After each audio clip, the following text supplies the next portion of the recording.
네, 우리 하나님 말씀 마태복음 5장 1절에서 7절 말씀 같이 보겠습니다. 마태복음 5장 1절에서 7절의 말씀입니다.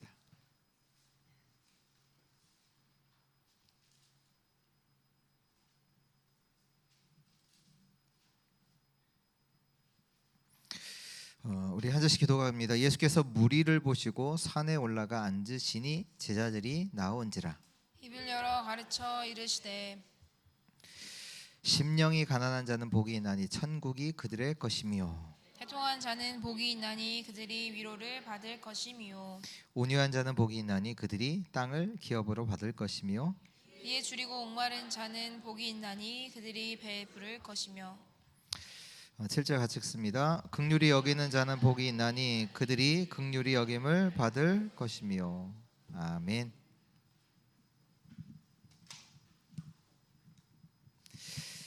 네, 오늘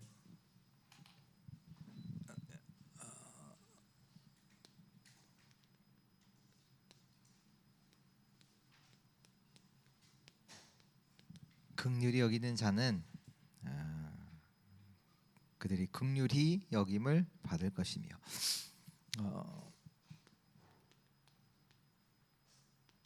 지금 우리가 마태복음 5장을 통해서 참된 축복이 뭔지 이렇게 말씀 나누고 있죠. 심령이 가난하다, 이 말은 뭡니까? 구원받아야 돼요. 심령이 가난한 자는 복이 있나니 천국이 그들의 것입니다. 그렇잖아요. 나는 가졌다고, 난 괜찮아. 구원과 상관없어요.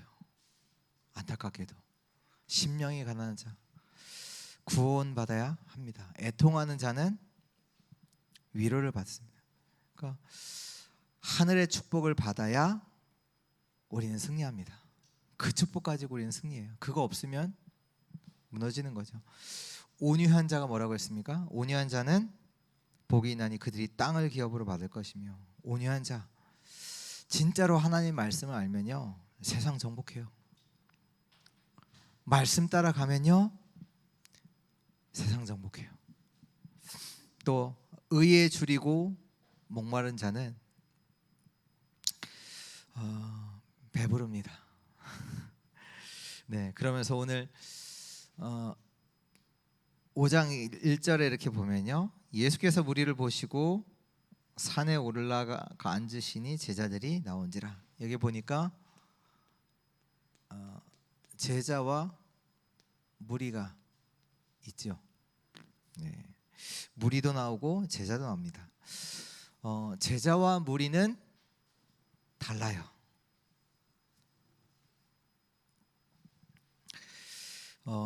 교회도, 이 교회 안에 그 얘기잖아요. 교회 안에도 무리로 왔다 갔다 하는 사람들이 있고 제자로 와 있는 사람도 있습니다. 우리가 병에 걸린 경험들이 다 있잖아요. 그렇죠? 그리고 뭐 다들 그 암에 걸릴 만한 원인들은 다 갖고 있어요. 암에 대한 그 걸릴 수 있는 그런 상황들은, 누가 탄 음식 한 번도 안 먹어본 사람이 있습니까? 있잖아요. 그러니까 암에 걸릴 수 있는 그 원인들은 다 갖고 있어요. 근데 중요한 것은 뭐냐면 이 몸의 건강이 유지된단 말이에요. 그러면 이걸 이기는 거잖아요. 다시 말해서 우리가 영적으로 은혜를 받고 있으면 많은 부분을 이기게 됩니다. 그렇죠. 그래서 우리가 예배드리는 거잖아요. 영적인 축복을 회복하는 그 시간을 갖는 거잖아요. 영적 축복이 회복되니 그 영적인 힘을 가지니 눈에 보이는 것을 속지 않고 이기게 되잖아요. 어떻게 보면 더 나아가서 살리게 되잖아요. 문제 왔다는 그 현장에서 요셉은 살렸잖아요. 하나님은 지금도 살아서 역사하고 계시거든요. 이 부분을 우리가 실제로 누리고 있다, 이것만 저와 여러분들이 알고 이걸 두고 기도한다면, 하나님, 지금 하나님이 나와 함께 하시고 지금 살아서 내 가운데 역사하심을 내가 알게 하옵소서. 그것만 기도해도 많은 문들이 열려 우리에게. 근데 그거는 모르고 교회만 왔다 갔다 한다, 무리들. 그럼 어떻게 되겠어요? 안 될 수밖에 없는 거예요. 그 안에 있다면. 근데 교회 안에 그 예수님 때에도 어디가 많아요? 무리가 많아요? 제자가 많아요? 무리가 많아요. 그 얘기는 뭐냐? 어떻게 보면 지금도 교회 안에 무리가 더 많다고도 볼 수 있어요. 진짜 하나님 주시는 축복은 받지 못하고 그냥 교회만 왔다 갔다 하는 무리들이 많을 수 있다라는 거 아셔야 돼요. 그래서 우리가 진짜 조금만 이 영적인 축복에 대해서 알기만 해도 그치, 하나님 살아계시지. 그것만 해도 하나님 살아계시니까 하나님 내게 오늘 은혜 주시고 하나님께서 나에게 하시는 그 말씀 깨닫게 하시고 조금만 기도해도요 많은 응답이 열려요. 왜? 하나님 살아계시잖아요. 지금도 하나님은 응답하고 계시잖아요. 지금도 말씀으로, 구원으로, 능력으로 역사하고 계시거든요.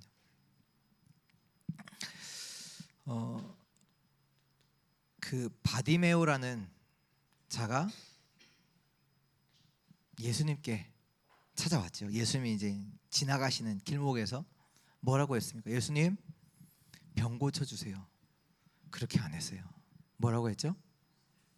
나를 불쌍히 여겨 주옵소서.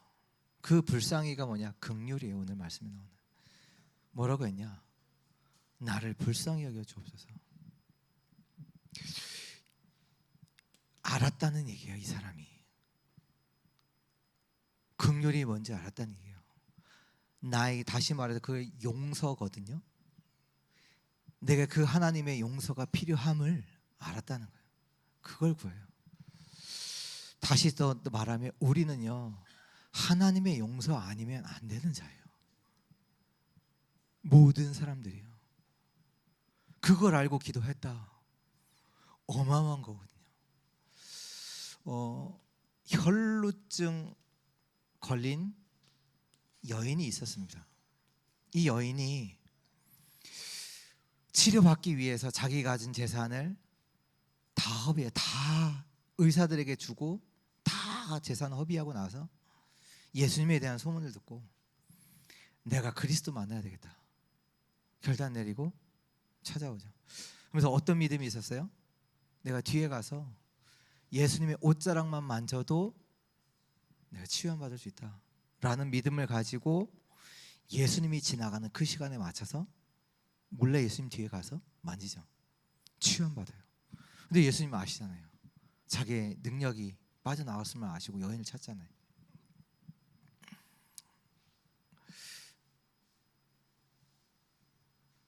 이 여인은 믿음으로 치유받았어요.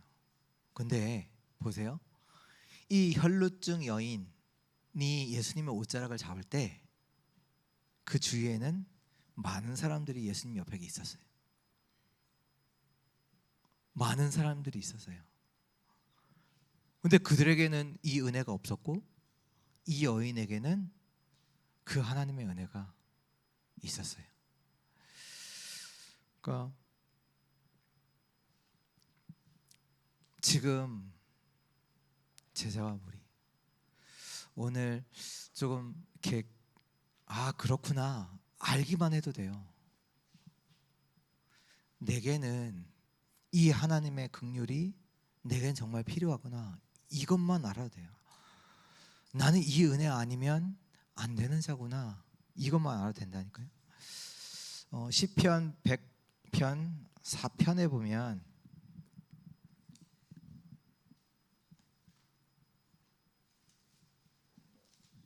아는 말씀이지만 정확하게 읽어드리면 감사함으로 그의 문에 들어가며 찬송함으로 그의 궁정에 들어가서 그에게 감사하며 그의 이름을 송축할지어다. 감사함으로 그의 문에, 그 성전 문에 들어가며 찬송함으로 그의 하나님이 계신 곳에 들어간다. 우리는 예배할 때 이 정도의 감사로 가야 돼요. 예배할 때 궁정에 들어가는 것, 예배할 때 어떻게 해요? 궁정에 들어가는 것처럼 감사함으로 가야 돼요. 찬송할 때도 궁정에 들어가는 것처럼 감사함으로 찬양하고, 기도하는 것도 감사함으로, 헌금하는 것도 왕께 하듯이 궁정에 들어가서 그 정도를 알았다. 제자들. 사도행전 1장 14절에서 15절 마가다락방에 모여 있는 사람들이죠. 이 사람들 뭐 많지 않아요. 120명. 이들은 누구냐? 최고의 축복을 받은 사람들이죠. 마가다락방이 거기 있다는 것 자체가 굉장한 축복 받은 자들이고, 이들이 뭐했냐? 여기에서 약속을 잡고 기도해요.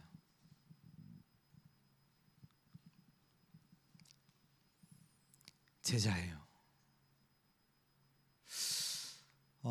교회 와서 일 많이 하는 거, 그게 하나님 원하시는 건 아니에요.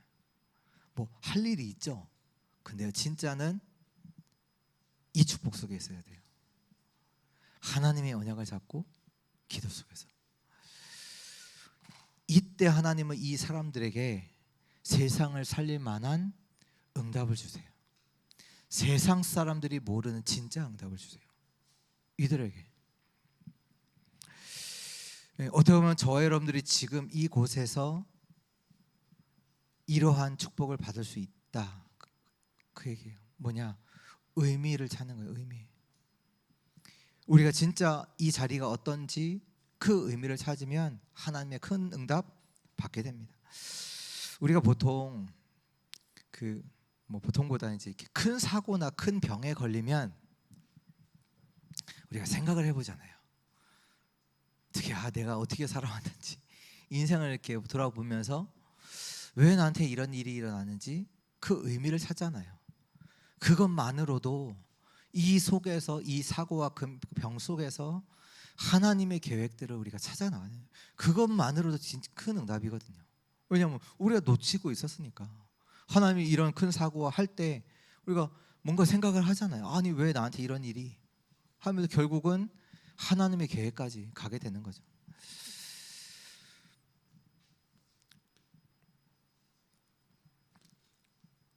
사도행전 12장에 그 초대교회에 어려움이 일어났을 때 그 초대교회 사람들이 중요한 의미를 두고 그걸 놓고 교회를 위해서 중보기도 하는, 같이 철야기도 하는 그 시간에 하나님께서 그들에게 큰 응답으로 역사하시죠.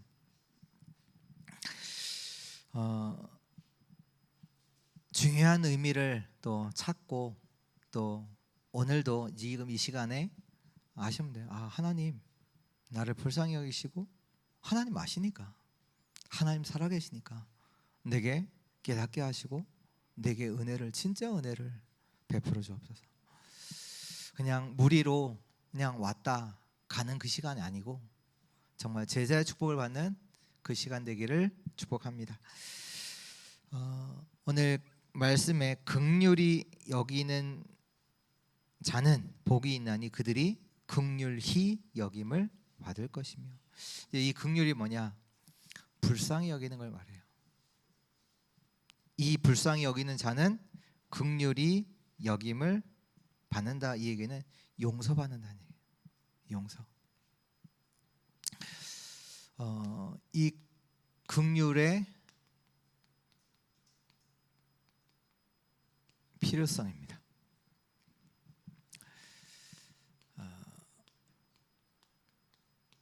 창세기 3장이죠.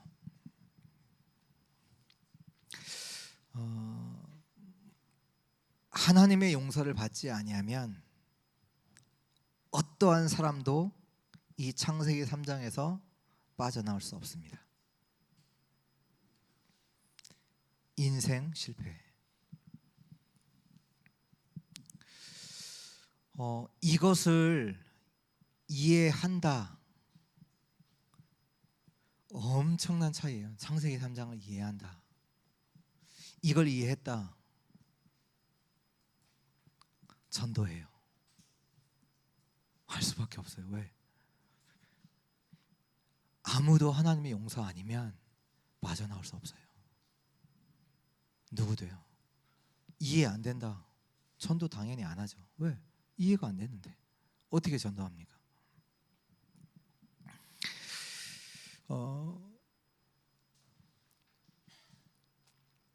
마찬가지잖아요. 우리가 예배 드릴 때 그냥 예배 드리는 자 있고, 뭐 찬송가 하니까 찬송가 하고, 기도하니까 하고, 그러나 감사하면서 하는 사람이 있어요. 예배할 때 뭐라는 거예요? 이 속에서 하나님의 긍휼을 받았다는 거예요. 여기 속에 있던 내가 하나님께서 나를 긍휼히 여기사 내가 긍휼히 여김을 받았다는 거예요. 그래서 찬송을 하는데 어떻게 그냥해요? 감사함으로. 기도하는데도 감사함으로. 헌금 예물 드리는데도 감사함으로 할 수밖에 없죠. 사람들이 여기에 있다는 걸 알기 때문에 전도하는 자로 서는 거예요. 하나님의 긍휼이 없으면 멸망입니다. 하나님의 긍휼 없으면요 멸망이에요. 모든 인생. 그래서 지금 이 사회가, 이 지구가 계속해서 어려워지고 있는 이유가 거기 있어요. 여기 안에 있기 때문에. 그렇기 때문에 이 땅에는 뭐가 필요하냐? 뭐 사람들은 얘기하면 뭐가 필요합니까? 여러 가지 얘기하겠지만 진짜로는요, 여기에서 빠져나오는 하나님의 긍휼이 이 땅에는 필요합니다.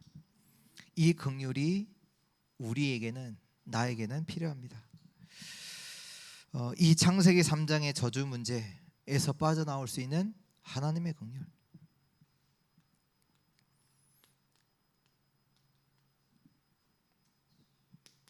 이것만 있습니까? 가문과 우상의 저주 못 막아요. 못 막아요. 그래서 바디모아가 고백하는 거예요. 나를 불쌍히 여기소서. 내 병 치유해 주소서. 이렇게 얘기 안 했다니까요. 나를 불쌍히 여기소서. 하나님의 긍휼 아니면 나는 안 돼요. 우리 가문, 저주, 하나님의 긍휼 하시면 안 돼요. 또 그 속에서 우리가 또 여러 가지 또 짓는 것들이 있잖아요. 그 불교에서는 하는 그 이론이 뭐냐 하면 죄를 범한 만큼 벌을 받는 거잖아요. 그래서 뭐 사람 많이 나쁜 짓을 많이 하면 그 다음 생에 벌 받아서 뭐 동물로 태어나기도 하고, 그게 불교 용어인데 어떻게 보면 맞아요. 그렇잖아요. 맞아요. 지은 죄, 뭐 우리가 나쁜 짓을 해도 거기에 따라 벌 받잖아요. 문제는 뭐냐? 빠져나와야 돼요. 여기서 빠져나와야 돼요. 만약에 우리가 그 예수님도 말씀하시잖아요.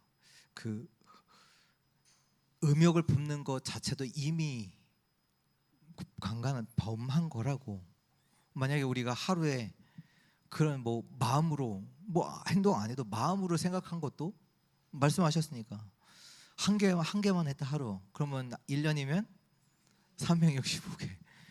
평생이면 셀 수 없어요. 그러면 제 범한 대로 벌 받으면 여러분들은 뭐 용서 받을 수 없는, 어떻게 보면 빠져나와야 돼요. 안 돼요. 이거 아니면 안 돼요. 여기다가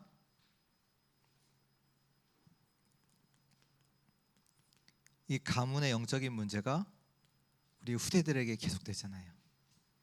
자녀들에게 흐르잖아요. 그래서 우리에게는 하나님의 긍휼이 있어야 합니다. 하나님의 긍휼, 하나님의 용서하심이 있어야 되죠. 그 긍휼의 복이 뭐냐? 복음이죠. 창세기 3장 15절입니다. 창세기 3장 15절이 뭡니까? 이 창세기 3장의 저주를 받아야 되는 우리가 안 받게 돼요. 그 문을 하나님께서 지금 창세기 3장 15절에 여신 거예요. 여자의 후손이 와서 뱀의 머리를 상하게 하겠다. 그 구원의 길을 하나님이 지금 그 문을 여신 거라고요. 오늘 마태복음 5장 1절에 그 지금 제자들에게 지금 말씀하시는 그 전하는 분이 누구냐? 그 창세기 3장 15절에 그 주인공이 오셔서 말씀하신 거예요. 이 말씀을 알아듣는 자가 제자. 근데 무리들은 못 알아들었어요. 무리들은 못 알아요. 그냥 따라다녔지. 뭐 먹을까? 뭐 조금 빵 뭐 얻어 먹을까? 이 정도 내 병 고칠까? 이 정도 수준에서 따라다녔지. 알아들어야 돼요. 창세기 3장 15절에 그 주인공이 오셔서 말씀하는 거예요.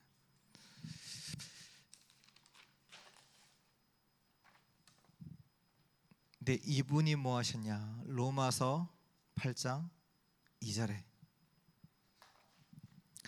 생명의 성령의 법이 죄와 사망의 법에서 너희를 해방했다.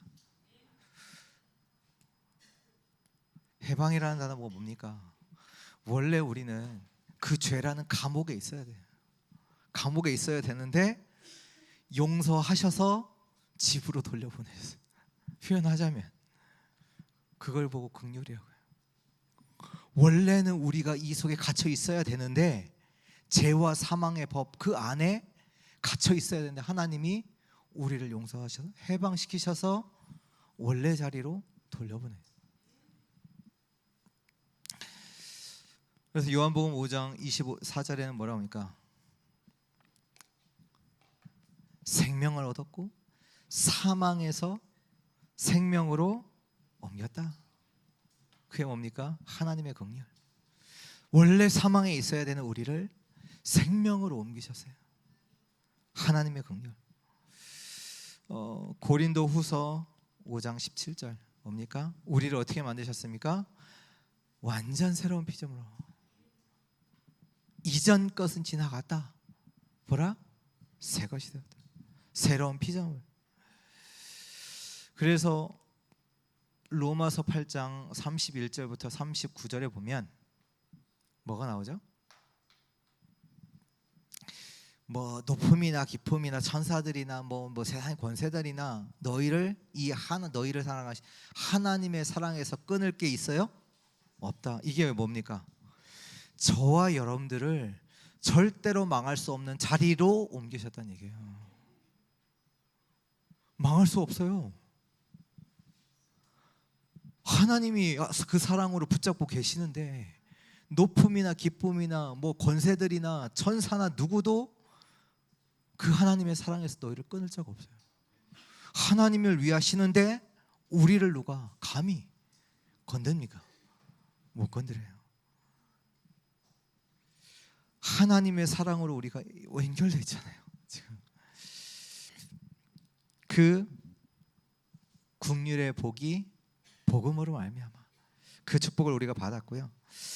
이 긍휼의 복을, 이 복음을 우리가 삶 속에서 누려야 합니다. 삶 가운데서 누려야 돼요. 이 누린다는 얘기는 뭐냐? 여러분들이 이 하나님의 긍휼을 받은 자로서 긍휼히 여기는 자가 되어야 해요. 이게 삶에서 누리는 거예요. 하나님이 이 어마어마한 긍휼을 얻은 자로서 이 긍휼히 여기는 자로 사시는 거예요.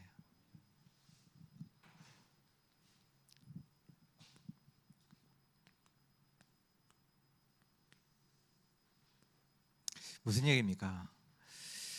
복음을 참으로 알면 긍휼히 여기게 돼요. 그 성경에는 표현했잖아요. 1만 달란트 빚진 자. 1만 달란트 빚진 자가 도저히 갚을 수 없어요. 근데 왕이 그 사람을 불쌍히 여기셔서 탕감해 주시죠.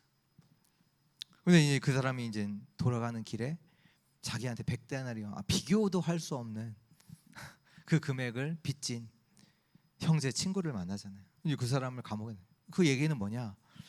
지금 자기가 어떠한 용서를 받았는지, 내가 어떤 복음의 축복 속에서 구원받았는지를 모른다는 것과 같거든요. 그 사람을 왕이 어떻게 해요? 불러서 감옥에 넣잖아요. 왜요? 1만 달란트 해결할 때까지. 진짜 복음 이해되면, 복음을 알면 긍휼히 여기게 됩니다. 우리는 그 복음 알기 전에는 늘 사람들 판단하고 비판하고 정죄하고, 그게 우리가 하던 일이잖아요. 왜 그래? 왜 저래? 비판하고 정죄하고 판단하고. 근데 복음을 아니까 용서할 수밖에 없잖아요. 왜요? 나도 이 긍휼함을 받았고 어마어마한 은혜 속에 있고, 또 그 사람은 아직도 이 속에 있으니 불쌍히 여겨, 불쌍히 볼 수밖에 없는 거죠. 우리 기독교 역사에서도 그 우리나라 그 손양원 목사님 그 공산 그 6.25 때 이제 공산당들이 내려와서 그 두 아들을 죽이잖아요. 죽이고 나중에 이제 어떻게 하십니까? 다시 전쟁 끝났을 때 그 자기 아들을 죽였던 그 청년을 자기 양자로 삼아요. 이게 말이 됩니까? 세상에서는 이 말이 안 되는 얘기거든요. 근데 이 목사님이 누구냐? 진짜 복음 이해한 자잖아요. 내가 어떠한 구원을 받았는지, 그리고 그 사람을 두고 아예 재판에서 내가 저 사람 양자 삼겠다, 용서해라. 자기가, 목사님이 자기 아들 뻔히 죽인 거 알면서도 진짜 창세기 3장에 빠져있는 그 사람, 요한복음 8장 45절, 사단의 자녀로 붙잡혀 있는 그 사람을 두고 용서함을 하는 거죠. 왜? 복음을 이해했다니까. 뭐 자녀, 가족 그냥 그러는 게 아닙니다. 사도행전 10장 38절에 보면 뭐라고 나오냐? 사람들이 마귀에게 눌려 있어요. 그냥 하는 게 아니에요. 사람들이 지금 하는 일이 눌려 있어요, 마귀에게. 그래서 그 사람들을 향해서 진짜 복음 아는 자로 그들이 이해가 돼. 그들이 이해돼. 불쌍한 마음을 갖는 거죠. 그게 우리가 누리는 복음입니다. 이 복음이 이해되면 인생도 이해되잖아요. 사람들이 하는 이해가 되니까 긍휼히 여기죠. 그 성경에도 보면 그 시므이가 있잖아요. 시므이가 다윗이 왕궁에서 그 아들이 반란 일으켜서 도망갈 때 시므이가 막 인생을 모르니까 막 저주하잖아요. 근데 그 중에 누가 있었냐면 바실레라는 노인이 있어요. 다윗이 이제 쫓겨간다는 소식을 듣고 음식을 가지고 가서 다윗에게 전달해요. 인생을 아는 거죠. 그 우리에게 영원히 기억이 남는 사람들이 있거든요. 누구냐? 내가 어려울 때 어렵게 하는 사람. 반대로 또 내가 어려울 때 도와준 사람 기억나요. 우리 큰 사모님도 그 기억하시더라고요. 어려울 때 어떤 분이 지나가다가 교회 들어와서 이제 자기는 어머니한테 얘기 들었다는 거예요. 늘 그 지역에 오면 그 교회 찾아가서 도우라고. 신앙하시는 분도 아니에요. 그 지역에 있는 교회에 있으면 거기 찾아가서 이게 그런 신앙 교육을 받은 거예요. 어머니한테 찾아가서 인사하고 이제 교회 필요한 부분에 도우라, 이렇게 쓰시라고 이렇게 이걸 배웠다고 하더라고요. 그때 어려울 때 그런 도움을 받으면 가장 기억난다고 얘기하시더라고요. 그렇잖아요. 우리를 내가 힘들 빠졌는데 우리를 어렵게 하는 사람 기억나요. 그렇죠? 근데 그 가운데 내가 어려움이 있었을 때 도와준 사람 기억납니다. 인생을 이해한 그 부분. 우리가요 하나님의 축복을 진짜 안다.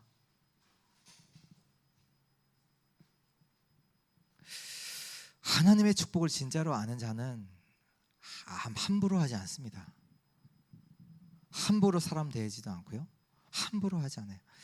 우리 베드로전서 3장 우리 잠깐 보겠습니다. 베드로전서 3장. 제가지 성경 신약 380페이지입니다.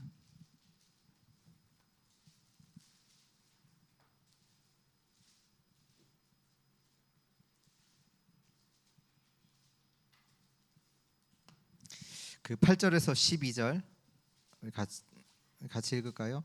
마지막으로 말하노니 너희가 다 마음을 같이하여 동정하며 형제를 사랑하며 불쌍히 여기며 겸손하며 악을 악으로 욕을 욕으로 갚지 말고 도리어 복을 빌라. 이를 위하여 너희가 부르심을 받았으니 이는 복을 이어받게 하려 하심이라. 그러므로 생명을 사랑하고 좋은 날 보기를 원하는 자는 혀를 금하여 악한 말을 그치며 그 입술로 거짓을 말하지 말고 악에서 떠나 선을 행하고 화평을 구하며 그것을 따르라.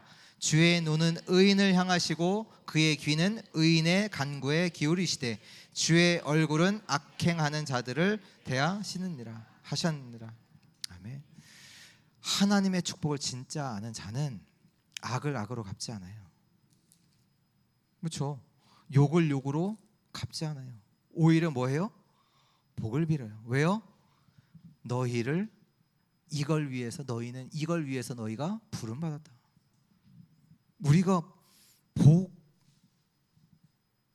복 아닙니까? 우리가 복의 근원이잖아요. 이걸 위해 부름 받았다니까. 이는 복을 이어받게 하기 위해. 하나님의 축복을 아는 자는 악한 자에게도 축복하세요. 악한 자도 축복하세요. 이것 때문에 너희가 부름받은 바다. 너희를 이 복을 이어받게 하기 위함이라. 주의 눈은 의인을 향하시다. 주의 귀가 의인들을 향해서 기울이신다. 왜? 우리가 알기에 이 축복을 진짜 안다면 그렇잖아요. 하나님이 이 축복을 알기 때문에 하나님은 지금 우리에게 더 큰 응답을 역사하신다는 걸 알기 때문에 그렇죠. 복음 없는 자 볼 때 불쌍한 마음이 들어요. 그렇잖아요. 우리가 현장을 알고 세상을 진짜로 안다면 전도할 수밖에 없습니다. 하나님 모르는 자는 어디 있습니까? 저주 가운데 있거든요. 누가 뭐라고 그래? 저주 가운데 있거든요. 오늘 그 한 우리 교회 청년 만나는데 이제 그 친구 청년이 있는 곳이 우리 충청북도 청소년들 이렇게 담당하는 청소년. 그래서 여기서 정책 중 하나가 뭐냐면 이제 아이들이 그런 그 약을 먹는 거를 보조해 줘요. 그 보니까 가장 많이 먹는 약이 뭐냐? 많대요. ADHD. 그 약 병원에 타야 되잖아요. 근데 거기에 보조를 해줘요. 보니까 한 40만 원 보조를 해준다고 그래요. 그래서 얘기 안 해도 보조를 해주니까 그거 받기 위해서 많이들 알아서 찾아오신다고 하더라고요. 이제 거기다 이제 도에서 보조를 하니까 그 돈을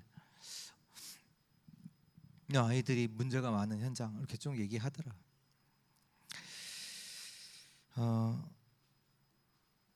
긍휼을 알면 어떻게 보면 우리의 삶의 방향도 나오잖아요. 그렇잖아요. 이것 때문에 이 복음, 내 복음이 이해되니까 사람도 이해되고 현장도 이해되고 세상도 이해되니까 내가 뭐 때문에 살아야 되는지, 왜 공부해야 되는지 이유가 나오죠. 지금 이것이 뭐 죄를 덮어준다 이 정도 차원이 이것이 아니고 진짜로 이 사람에 대해서 이 사람을 이해하고 용서한다는 얘기예요. 이 사람이 뭐 나쁜 일 그거 덮어준다 이 정도가 아니라 진짜로 이해하고 이 사람을 용서할 수 있는 그 부분을 지금 오늘 하나님께서 말씀하시는 거고요. 왜 이 말씀하시냐면 예수님이 당시에 이 말씀이 어떻게 보면 유대인이지만 결국 바리새인들을 두고 하시는 말씀이잖아요. 그들에게는 뭐냐? 긍휼 없어요. 일단 복음이 없으니 이해가 안 되는 사람이.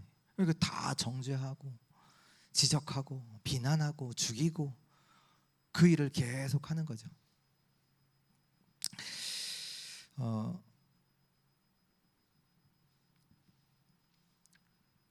오늘 왜 이 말씀을 하실까요? 하나님께서 오늘 왜 저 여러분들에게 이 말씀을 주실까요? 오늘 여러분들에게 원한 맺힌 사람 있다면 다 풀어주세요. 안 그러면 여러분이 병나요. 여러분이 병나요. 그 얘기는 지금 복음 붙잡지 않고 그거 붙잡고 있잖아요. 사단은 일평생 거기에 공격할 거예요. 사단에게 틈 주지 말라고 그러세요. 사단은 그거 가지고 여러분들을 어떻게 해서든 무너뜨릴 거예요. 실패시키려고 할 거예요. 병나요. 왜 하나님께서 이 말씀을 하실까요? 우리 보고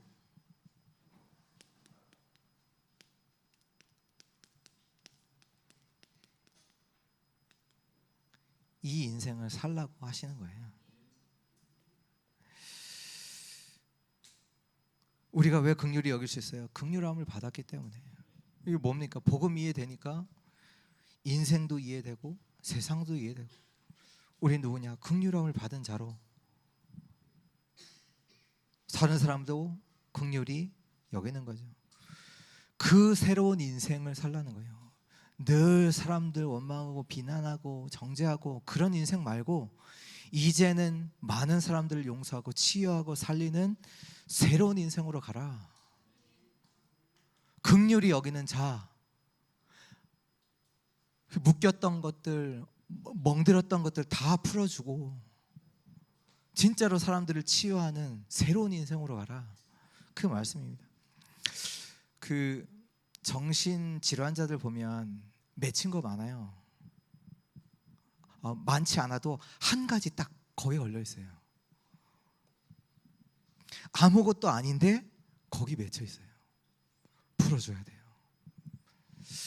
뭐 정신이 또 뭐 나름 강해서 정신의 문제는 없을 수 있어요. 근데 육신의 문제가 와요. 뭐 정신은 괜찮을지라도 육신의 문제가 또 육신은 괜찮을 수 있어요. 삶의 문제가 와요. 반드시 뭔가 문제 오게 돼 있어요. 왜? 여기 가운데 있는데. 진짜 복음 안에서 풀어야 합니다. 다 풀어야 돼요. 하나님께서 우리에게 어떠한 구원을 주셨는지, 어떠한 복음을 주셨는지, 어떠한 긍휼을 베푸셨는지 그 속에서 다 풀어야 돼요.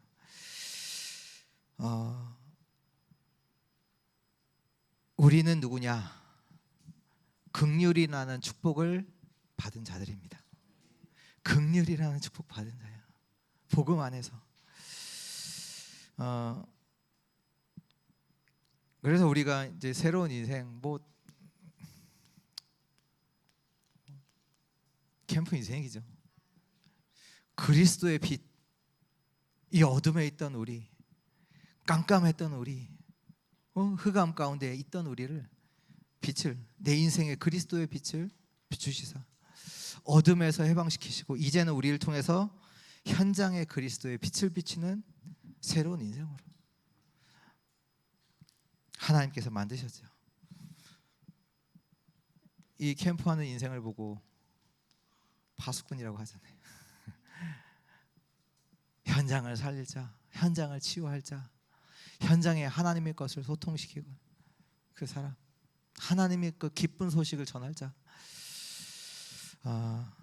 이 축복을 진짜 정확하게 누리는 새로운 인생 사는 우리 주의 성도들 되시기를 예수 그리스도로 축복합니다.